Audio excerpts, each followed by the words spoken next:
In his famous study on laughter, Henry Bergson wrote, "Laughter is always the laughter of a group. But in order to understand that group, we first need to get the joke."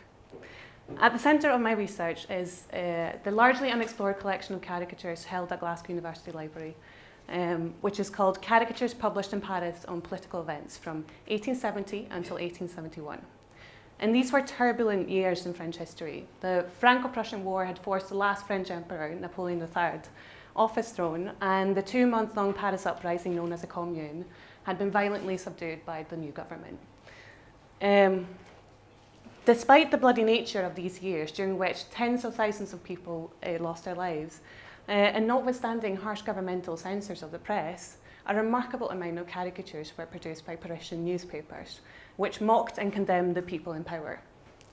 My research, which has largely documented the contents of the collection and positioned it with regards to other collections, has also largely dedicated itself to getting 150-year-old jokes.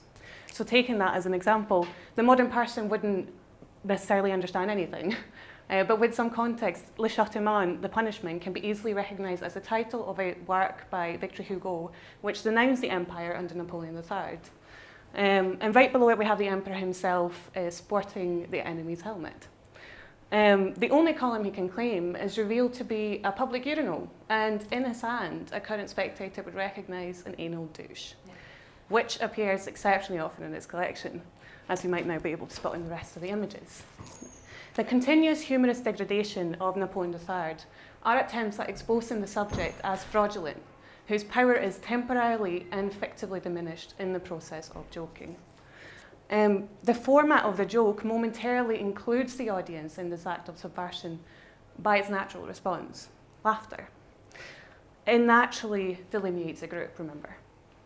The contextual research allows us to hear the laughter of a group distanced from us by time and place, while it also illuminates the very human practice of ridiculing authority. Indeed, these images are not far off the everyday person posting memes and tweets online, and therefore, the continued prominence of this